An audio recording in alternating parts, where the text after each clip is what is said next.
Clara Thompson had lived most of her life in the same quiet neighborhood just outside of Birmingham.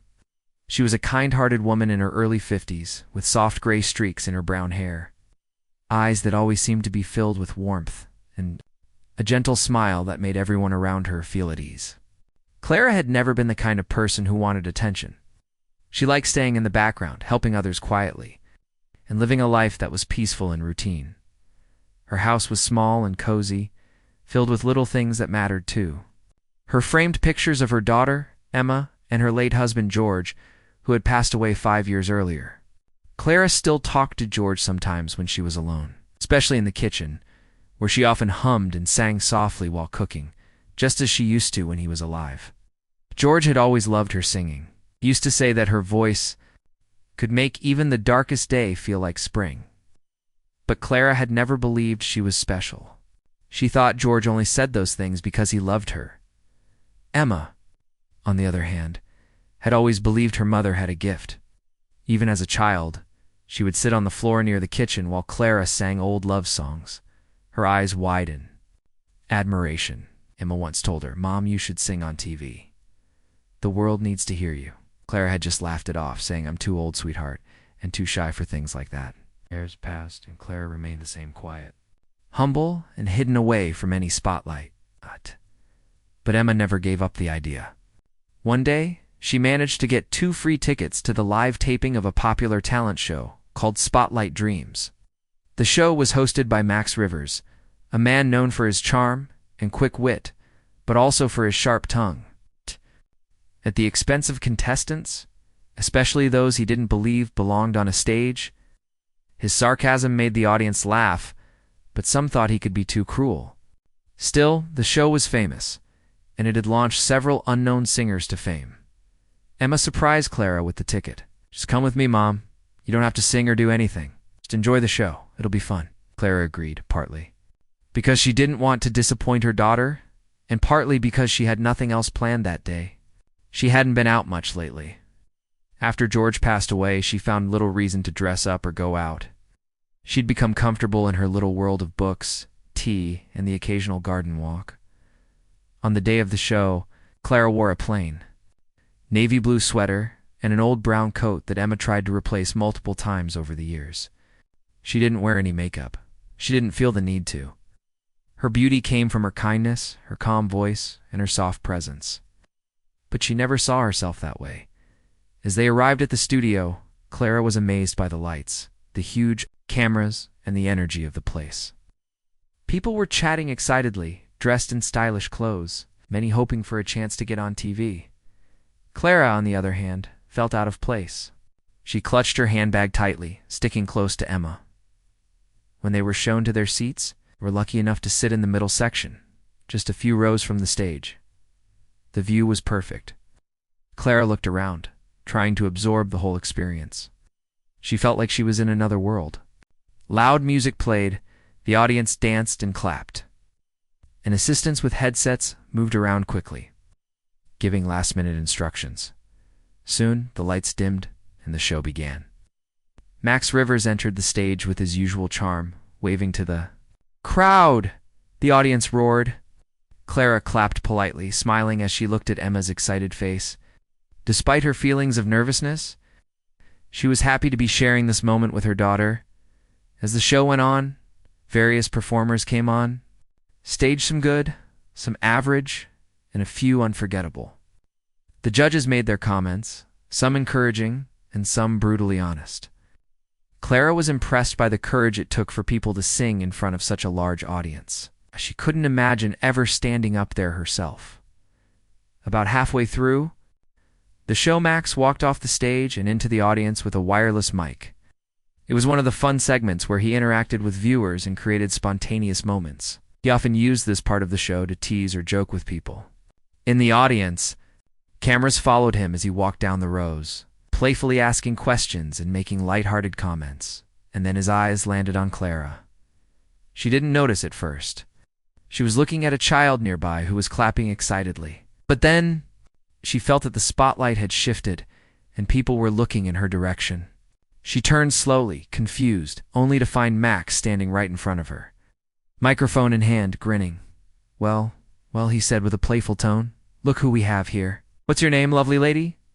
Clara froze. Her mouth opened slightly, and then she quickly looked at Emma, who nodded encouragingly. Clara stood up slowly, brushing her coat nervously. I'm Clara, she said softly. Clara? Max repeated loudly for the crowd. What a sweet name. Now tell me, Clara, do you sing? Clara's eyes widened, shook her head quickly. Oh no, not really. Just sometimes at home. The audience chuckled. Max raised an eyebrow. Ah, you see, that's always how it starts. Just at home. That's where the real talent hides, folks. He turned to the crowd for effect. Then, without waiting for an answer, he added, what do you say, audience? Should we give Clara the mic? The crowd clapped and cheered, some chanting sing. Sing, sing, Clara's heart pounded. She looked around in panic. Emma whispered, Mom, it's okay. You can just sing a line if you want. You don't have to if you're not comfortable. Max stepped aside and extended the microphone toward her. His grin was still playful, but there was a hint of mischief in his eyes. He clearly expected an awkward moment. Something to laugh about later. Clara stood frozen for a few seconds. Then, something inside her shifted. Maybe it was the way Emma looked at her. Maybe it was the memory of George smiling as she sang in the kitchen. Or maybe it was just a quiet voice inside her that finally wanted to be heard. She nodded slowly. The crowd hushed. Max looked slightly surprised. Clara took a deep breath and accepted the microphone with shaky hands. Her fingers trembled as she raised it to her lips. She closed her eyes. The studio lights were bright, but somehow, in that moment, she imagined she was in her kitchen again, standing next to George. He was reading the newspaper while she stirred soup and hummed their favorite song. And then softly, she began to blew. Sing it was only the first few lines, and her voice was barely above a whisper. But it was clearer than anyone expected. Smooth, rich, full of emotion that wrapped around each note. As she continued, her voice grew stronger, bolder. Oh. The melody floated through the studio like a wave, gentle but powerful. The audience, who had been laughing and clapping earlier, now sat still. Max stopped smiling. The camera crew looked at one another, stunned. Even the judges leaned forward in their chairs, listening intently, but Clara didn't notice any of it. Her eyes were still closed. She was in her own world where only the music and the memories mattered. She finished the short verse and slowly opened her eyes. For a few seconds, there was only silence. Then, as if someone had pressed a button, the audience burst into applause. People stood. Some clapped slowly in awe, others cheered loudly. One woman in the front row had tears in her eyes. Even Max looked shocked. His mouth was slightly open. His usual confidence gone? Clara stood quietly, her hand still holding the mic, unsure of what had just happened. Emma was crying and clapping proudly. Max took the microphone back, cleared his throat and said something, but Clara didn't really hear it. Everything felt like a blur. All she knew was that something had changed, not just in the room but inside her. She sat down again, her face red with embarrassment and surprise. People around her smiled kindly. Some gave her little thumbs-ups or pats on the back. Emma leaned over and whispered, "You were amazing, Mom. I'm so proud of you." Clara didn't know what to say. She simply smiled, blinked away a tear, and whispered back, I think I needed that." She didn't know what the rest of the night would bring. She didn't know that her voice would be replayed 1,000,000 times across the internet, or that her quiet world was about to be turned upside down. All she knew was that for the first time in years she had stepped out of the shadows, and the world had listened. The moment Clara handed the microphone back to Max Rivers, she sat down slowly, her heart still pounding inside her chest. The noise around her was loud, now people clapping, some whistling, others turning to their neighbors to whisper something, but to Clara, everything sounded distant, like it was coming from underwater. She was still trying to understand what had just happened. For someone who had never sung outside her kitchen, standing on that stage, even for a few seconds, had felt like walking into a dream. Or maybe a dream walking into real life. Max looked rattled. It was easy to tell. He tried to regain his usual funny and smooth voice, but the audience had already sensed something genuine had just happened. Something real and powerful. For a few seconds, Max seemed to struggle with his words. He laughed nervously and said, "Well, I didn't see that coming. Give it up again for Clara, everybody." The audience roared once more, louder than before. But Max's usual spark wasn't there. His confident host energy seemed to have taken a hit, and he knew it too. That moment wasn't his anymore. It belonged to Clara. After the show ended and the lights went down, people began to leave the studio. But unlike at most live shows, no one was in a hurry this time.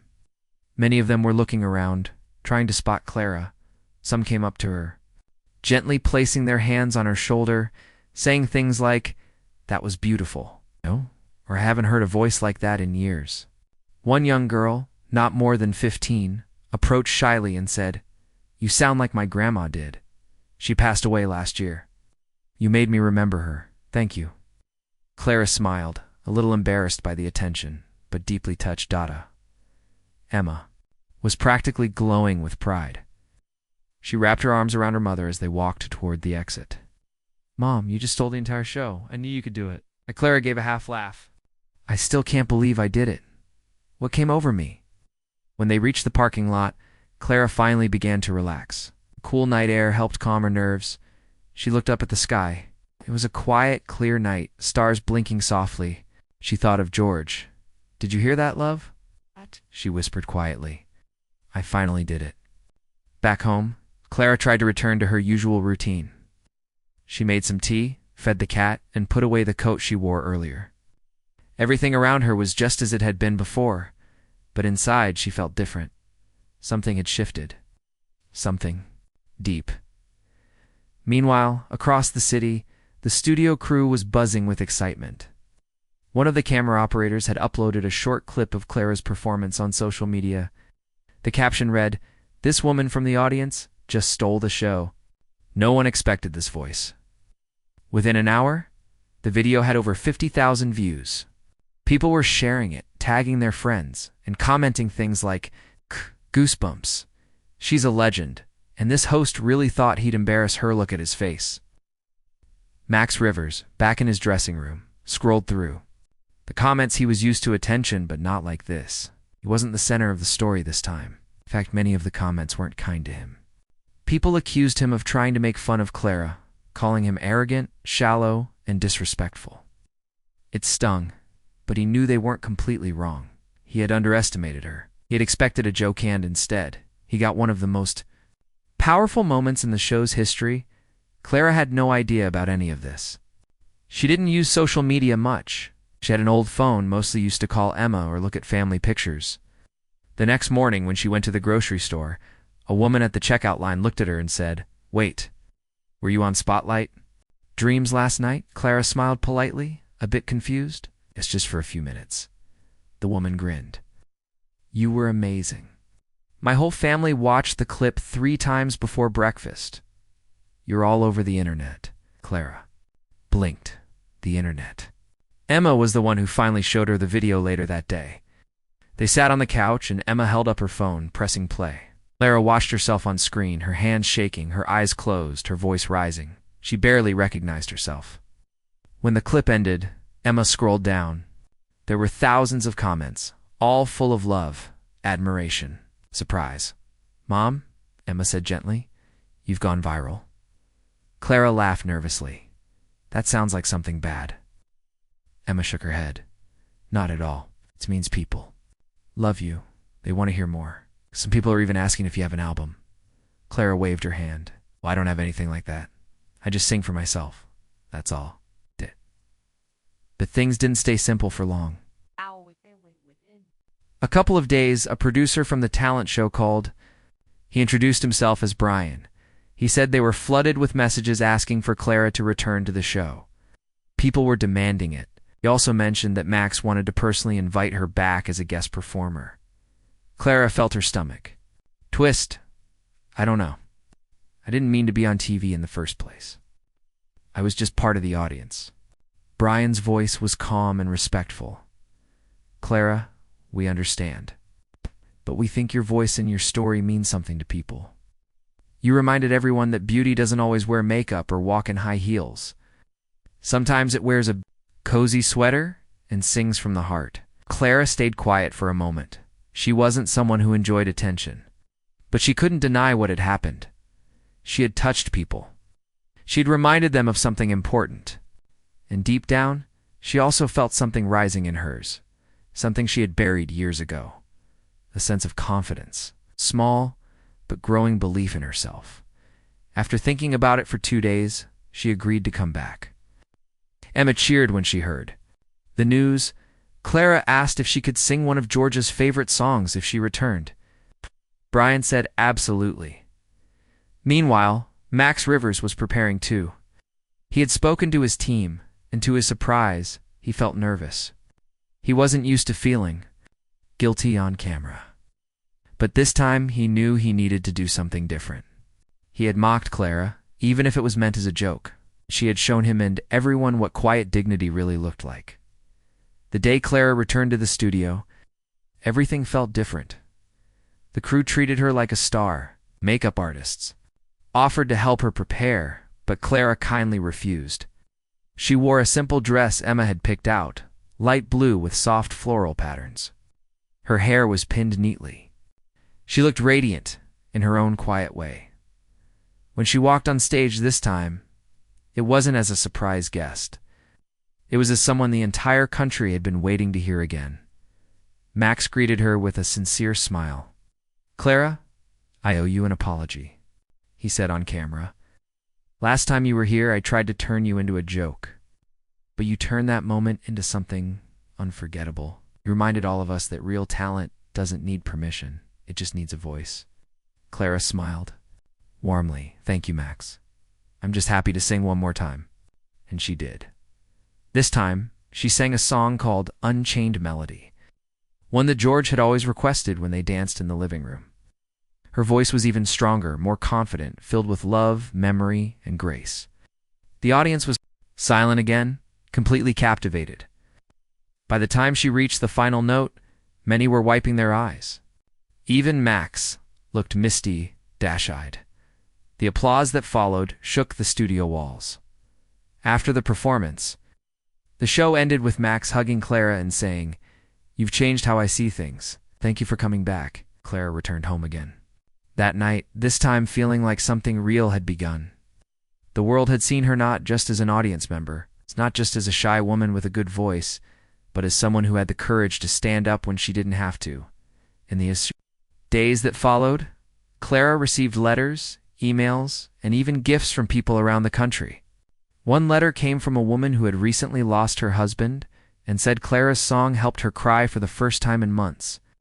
Another came from a teenage boy who said he was always too shy to sing in public, but was now thinking of auditioning for his school musical. And then came a call from a small recording studio offering Clara a chance to record a few songs. Not for fame, not for money, but simply to preserve her voice. Clara hesitated again. But Emma, ever the believer, gently encouraged her. "Mom, just think of it as singing in your kitchen. This time, the world gets to hear." Clara agreed. And so, the simple woman who never thought she belonged on a stage found herself standing in front of a microphone once, again not for a joke. Not as a surprise, but as someone whose voice had touched hearts, moved souls, and reminded people everywhere. That greatness often wears the quietest clothes. After Clara agreed to record her songs, life began to change in ways she never imagined. The little recording studio was located in a quiet part of town, not far from her home. It wasn't a big fancy place, but it had warmth and charm. Owner, Mr. Patel, was a kind man with a deep love for music and a soft voice that put Clara at ease the first time they met. On her first day in the studio, Clara felt nervous, but also strangely excited. She had never been in such a place before, surrounded by microphones, soundboards, and glowing lights. The technicians wore headphones and spoke in quiet tones, adjusting buttons and screens as they prepared for her to sing. Mr. Patel explained everything patiently, making sure Clara understood the process without overwhelming her. Clara was reminded of the first time, She stood in front of the crowd at the studio for the TV show. Back then, she felt shy and unsure, but now something inside her had grown stronger. She was ready to share her voice in a different way. The first song she chose to record was Unchained Melody. It's the same song she sang on the show for George. When she started singing, the room was filled with a peaceful silence. Every note she hit carried the memories of years gone by: love, loss, hope, and courage. As the song finished, Clara's eyes welled up with tears. Mr. Patel smiled softly and said, "You have a gift, Clara. The world deserves to hear this." After a few days, the studio released a small album online with Clara's songs. It wasn't meant to be a commercial hit, but more of a collection of her feelings and stories told through music. To her surprise, the album quickly gained attention. Listeners sent messages praising her voice and her honest, heartfelt singing. One message touched Clara deeply. It was from a woman named Sarah, who lived in a town several hundred miles away. Sarah wrote about how she had been going through a difficult time, losing her job and feeling hopeless. Listening to Clara's songs gave her strength to face her. "Days, your voice is like a warm hug," she wrote. "Thank you for reminding me. There is beauty in sadness." Clara realized that her music was reaching people she had never met. This was a new feeling, powerful but also humbling. Meanwhile, Max Rivers watched the growing success of Clara's music from afar.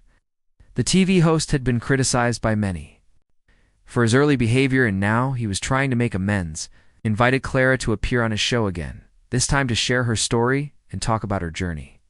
Clara agreed, but on her own terms. She wanted to speak honestly and not just perform. On the day of the interview, Clara arrived early. The bright studio lights no longer felt intimidating. Instead, she saw them as part of a larger world where her voice could create change. Max greeted her with a genuine smile, different from before. He asked her about her life, her love for singing, and how she found the courage to sing in front of millions. Clara spoke quietly but with strength. She told the story of George, the memories that kept her singing, and how she had hidden her voice for so long. "I never thought people like me could be heard," she said softly. "But sometimes life surprises you." The audience listened with rapt attention, and he related to her story. The feeling of being overlooked, the fear of stepping forward, the hope that maybe, just maybe, their voices mattered. After the interview, Clara's phone began to ring more often. Friends she hadn't spoken to in years called to congratulate her. People she barely knew sent emails of encouragement. Even strangers reached out, sharing their own stories of struggle and hope. One day, Clara received a letter from a music teacher at a local school. The teacher wrote about how Clara's story had inspired her students to believe in themselves. She invited Clara to visit and speak to the children. Clara was hesitant but agreed. After all, if her voice could give hope to even a few young people, that would be enough. At the school, Clara met dozens of children from different backgrounds. Some were shy, some confident, some eager, and some unsure. Clara told them about her journey, how she had once been afraid to sing in front of anyone, but now sang for the world. She encouraged them to find their own voices, whatever those might be. The children listened carefully, then began to sing and play music themselves. Clara stayed longer than planned, smiling as she watched their joy and enthusiasm. That day planted a new seed inside her, the desire to help others find courage through music. Meanwhile, Clara's life at home also began to change. The quiet routine of her days was now filled with phone calls, meetings, and small events. Emma was proud, but worried about her mother's health and energy. Clara reassured her, saying she felt alive in a way she hadn't felt in years. At the same time, Clara stayed humble. She didn't seek fame or riches. She wanted to be true to herself and the music that had carried her through difficult times. The kindness she had always carried in her heart now extended to her fans and supporters, many of whom wrote to her with stories of healing and strength. One morning, Clara woke up to a surprising message from a well-known charity organization. They wanted to collaborate with her for a project supporting widows and older women who felt forgotten by society. Clara agreed immediately. This was a cause close to her heart, she knew. How it felt to lose a loved one and feel invisible. The project included workshops where Clara would teach singing and storytelling. two women who had faced hardships. The sessions were filled with laughter, tears, and songs that echoed hope. Clara saw how music could heal wounds, bring people together, and rebuild confidence. She often thought about George during these sessions, imagining him smiling proudly at what she was doing. Max Rivers, watching all of this unfold, realized Clara had become much more than a singer. She was now a symbol of hope and courage. Reached out to her again, offering support and even apologizing publicly on his show for his earlier behavior. Clara accepted his apology with grace, understanding that everyone can change. In the months that followed, Clara's music career remained small but meaningful. She recorded more songs, many of which were about her life, love, loss, hope, and new beginnings. She performed at local events, charity galas, and schools. Each performance was special, not for the applause or attention, but because it was a chance to connect with people's hearts. One day, a documentary filmmaker contacted Clara. He wanted to tell her story, not just the viral moment on TV, but the journey of a woman who found her voice later in life and used it to inspire others. Clara was hesitant at first, but agreed after talking with Emma. Filming took several months. The crew followed Clara as she recorded music, visited schools, led workshops, and shared quiet moments at home. Clara watched some of the footage and was surprised by how much her life had changed. The shy woman who once thought she wasn't special was now inspiring others every day. When the documentary was released, it received praise for its honesty and warmth. People said it showed the power of music and the importance of believing in oneself, no matter the age or circumstance. Clara often thought about how one small moment singing for a few seconds on a TV show had transformed her life. It had started as a joke, a playful tease by a TV host, but ended up awakening a voice that needed to be heard. Through it all, Clara never forgot her roots. She stayed the same humble woman who loved her family, her garden, and quiet moments. With her cat, fame had never been her goal. What mattered most was that she had found a way to turn pain into song and silence into connection. Her journey taught many people that it's never too late to follow a dream. Sometimes, all it takes is one chance, one voice, and the courage to sing. After the documentary about Clara was released, her life entered a new chapter filled with even more surprises and challenges. The film captured the hearts of many people, and Clara's story began reaching corners of the country she never imagined. People who had never seen her on the original TV show now knew her name and her voice. Letters, emails, and messages poured in from strangers who felt touched by her journey. Clara was overwhelmed but deeply grateful. At first, Clara tried to keep things simple. She still loved her quiet mornings with Emma, drinking tea by the window, and tending to her small garden. Those moments kept her grounded, reminding her that despite the sudden attention, she was still the same woman who loved simple joys. But the outside world was calling more loudly now, and Clara couldn't ignore it.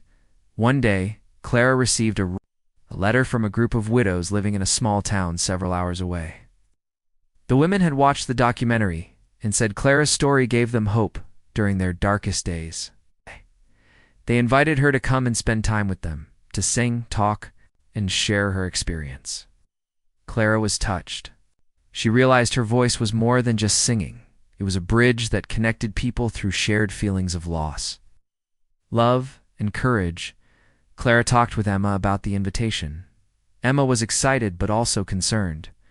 "Mom, this is wonderful, but you need to take care of yourself. Don't overdo it." Clara nodded.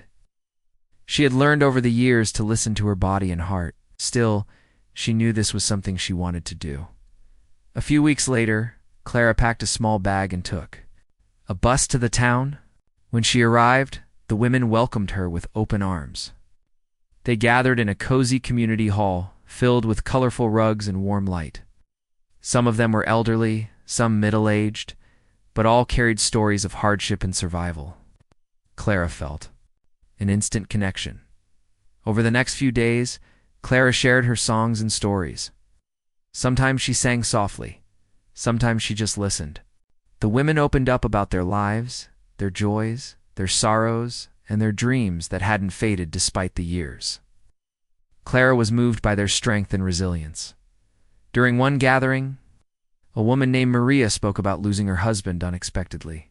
She described the loneliness that followed and how she stopped believing in herself. Clara took Maria's hand gently and said, "Your story matters, just like mine. And your voice, whatever it may be, deserves to be heard." Tears shining in her eyes, the experience changed Clara deeply. She realized that her journey was not just about singing, but about healing, connection, and lifting others up. She began planning more visits to similar communities, using her voice and story as a source of comfort and inspiration. Back home, Clara's days were busier than ever. She had to balance her growing public life with family responsibilities. Emma helped wherever she could, often accompanying her mother to events and meetings. The two grew even closer during this time, sharing hopes and fears about the future. One evening, Clara received a phone call that would challenge her in unexpected ways. It was from a famous music producer named James Thornton. He'd seen the documentary and Clara's songs online and wanted to offer her a chance to record a full album professionally. The idea was exciting but also daunting. Clara wasn't sure if she wanted to step fully into the music industry world, which often seemed loud, busy, and competitive. James was patient and kind over the phone, explaining that he admired her authenticity and wanted to help her reach a wider audience without changing who she was. He promised no pressure, just a chance to share her music with the world. Clara thought about it carefully. Could she do it? Would she want to? After many talks with Emma and some close friends, Clara agreed to meet James in person. The meeting was held in a sleek studio downtown. Clara felt a little out of place among the bright lights and polished equipment, but James and his team treated her with respect and warmth. Making sure she felt comfortable, they listened as she sang a few songs, including Unchained Melody and some new ones she had written about life's simple moments. James nodded approvingly. "Clara, you have a rare gift. Your voice carries truth, and people can feel it. We can build something beautiful together." Over the next few months, Clara worked on the album. The process was slow and careful, with many breaks to rest her voice and soul.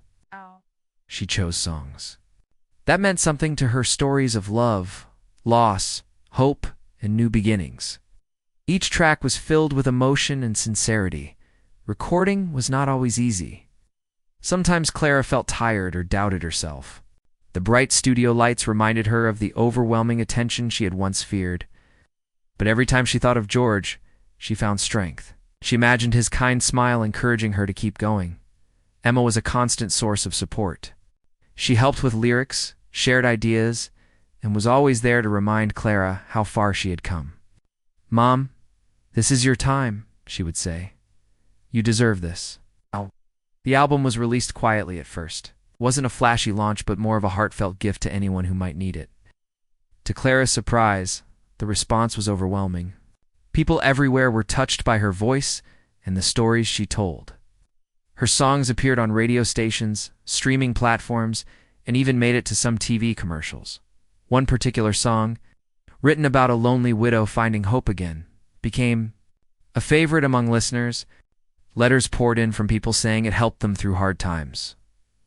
Clara was humbled. She had never imagined her music could reach so many hearts. Despite the growing fame, Clara stayed humble. She continued visiting communities, teaching workshops, and encouraging others to find their voices. Her life was full but balanced. She had learned that success wasn't about being the loudest or the brightest, but about touching lives in meaningful ways. However, not everything was easy. The attention brought new challenges. Some media outlets tried to dig into her past or question her sincerity. A few critics said her story was too simple or that her music wasn't commercial enough. Clara felt hurt but refused to let negativity take over. She found comfort in her family and friends. Emma often reminded her, "Mom, you're not singing for the critics. You're singing for the people who believe in you." Clara held on to those words tightly. One afternoon, Clara received an invitation to perform at a large charity gala in the city. It was a prestigious event with many famous guests and media coverage. Clara hesitated. The thought of performing on such a big stage was intimidating, but she also saw it as an opportunity to share her message with a wider audience. On the night of the gala, Clara wore a simple but elegant dress. Backstage, her heart raced, but she took deep breaths and remembered why she sang: to connect, to heal, to inspire. When she stepped onto the stage and the spotlight found her, the room fell silent. She began singing a song about hope after loss. Her voice was steady and full of feeling. She saw tears in the eyes of many listeners. When the final note faded, the applause was thunderous and heartfelt. That night, Clara realized she had crossed an important threshold. She was no longer just a simple woman from the audience. She was a singer with a purpose, storyteller with a voice that mattered. After the performance, Clara spoke briefly about her journey. She thanked everyone for their support and shared a message of hope for anyone feeling forgotten or afraid. The crowd listened quietly, moved by her sincerity. As Clara left the gala, a reporter approached her with a question that made her pause. "Clara, what do you think the future holds for you?" She smiled softly and replied, "I don't know exactly. I do know this: I want to keep singing, keep sharing stories, keep reminding people that it's never too late to find your voice." The days and months that followed were full of new projects and possibilities. Clara was invited to speak at conferences, collaborate with other artists, and even write a book about her life. Each opportunity was a chance to spread her message further. Through it all, Clara remained grounded in her values. She remembered George's love and the simple happiness of singing in her kitchen. No matter how far she traveled or how many people heard her, she carried those memories like a warm blanket. Her journey was proof that life could surprise us when we least expect it, that sometimes the quietest voices could be the most powerful, and that courage didn't always roar, it often whispered gently, asking us to take one small step forward. Clara's story continued to inspire people of all ages and backgrounds, reminded them that greatness was not about fame or fortune, but about finding the strength to be true to oneself. And for Clara, that was the greatest gift of all. Of course, here's part 5, fully expanded into approximately 2,500 words. In simple and interesting English, without any headings, Clara Thompson never imagined her life would change so suddenly. Just a few weeks ago, she was a quiet woman, living alone in a small house on the edge of town. She spent most of her days reading, watering her flowers, or cooking for her grandchildren when they came to visit. Singing was something she only did while washing dishes or folding laundry. It was a habit from the past, one that reminded her of her late husband, George, who used to sit and listen to her with a soft smile on his face. But ever since that day on the talent show, things had become very different. At first, Clara thought it was a dream. After her song ended and the audience stood up clapping and cheering, she felt like she had stepped into someone else's life. Cameras had flashed in her face. Producers had rushed to speak with her. The host, Max Rivers, the same man who had laughed at her just moments before, stood frozen, his eyes wide, speechless for the first time on live television. Ow. When she looked out into the crowd, she saw people crying. Some were smiling with their hands on their hearts. Clara couldn't understand how her voice she had kept hidden for so long could move people like that. When she returned home that evening, her phone didn't stop ringing. Her daughter, Emily, was the first to call, her voice full of excitement and pride. "Mom, you're everywhere. You're on the internet, on TV, even on the news. People are calling you a miracle." Clara just laughed, still unsure what all the fuss was about. But when she turned on her old television and saw herself on every channel, she realized this wasn't just a small moment. It was something big. The next morning, reporters were outside her house. They wanted to hear her story, take her photo, and ask about her life. Music producers sent her emails offering contracts. One man even showed up with flowers, saying he wanted to help her record an album. Clara felt overwhelmed. She had always lived a simple life. Fame was something she had never wished for. But now, people saw her as something special. The first time, she began to see it too. Still, Clara didn't let the attention change her heart. She remembered where she came from, and how long she had stayed quiet. So instead of running after money or big cities, she chose something different. She sat at her kitchen table, surrounded by old photo albums and her husband's favorite records, and came up with an idea. She would record a small album of songs. That meant something to her in Georgian. She would give all the money from it to children who couldn't afford music lessons. Clara knew how much music had helped her. She wanted others to have that same gift.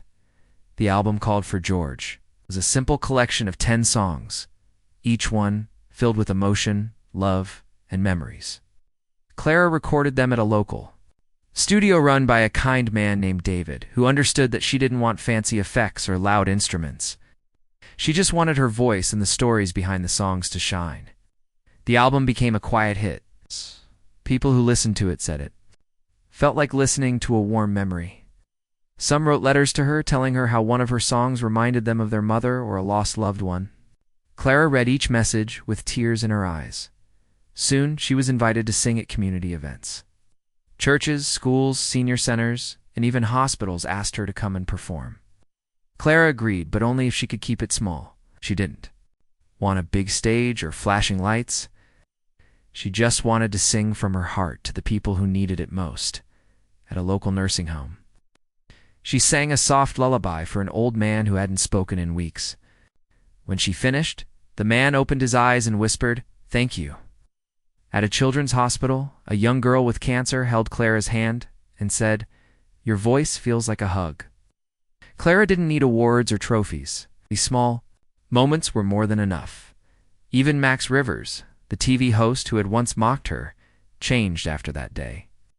At first, he faced heavy criticism. Viewers said he had been cruel and unfair. Sponsors warned him to be more careful. But Max, to everyone's surprise, admitted his mistake. He invited Clara back on the show not to joke about her, but to honor her. This time, when she walked on stage, the crowd gave her a standing ovation before she even sang a note. Max apologized sincerely, and Clara, with her usual gentle smile, forgave him. Their meeting led to something unexpected. Max, touched by Clara's kindness, started a new project. He wanted to make a documentary about people like her, ordinary people with hidden talents. He asked Clara to be the first person featured. At first, she hesitated. She didn't see herself as a star, but when she thought about the children who might watch the film and believe in themselves because of it, she agreed. The documentary, titled The Hidden Song, followed Clara's journey from a quiet widow to a voice that touched the world. It showed her singing at the kitchen sink, laughing with her grandchildren, and standing on small stages with her eyes closed, lost in the music. It ended with a message. There is beauty in every life. Sometimes it just takes a moment of courage to let it out. The film was a quiet success, much like Clara's album. Didn't break box office records, but it reached hearts. Schools played it in classrooms, libraries held special showings, and in homes across the country, people began to wonder if they too had something hidden inside them, something worth sharing. Through it all, Clara remained the same. She still woke up early to make tea. She still wore simple dresses and knitted scarves for her neighbors. She still visited George's grave every Sunday, telling him all about her week. "You wouldn't believe it," she would say with a chuckle. "They're calling me a star, George." Me. One evening, Clara stood in front of a small crowd at a local community center. The room was filled with families, children, and elderly couples holding hands. She held a simple microphone and looked out at the smiling faces. "I was never meant to be famous," she said softly. "But I think maybe we're all meant to be heard, even if it's just once. Even if it's only by one person." Then she sang. Her voice, soft at first, grew strong and warm. It wrapped around the room like a blanket. People closed their eyes, letting the music fill them. There was no fancy lighting, no big cameras, no script, just a woman, a song, and the truth in her voice. And as the last note faded into silence, Clara smiled. She didn't need to be a star. She was something better.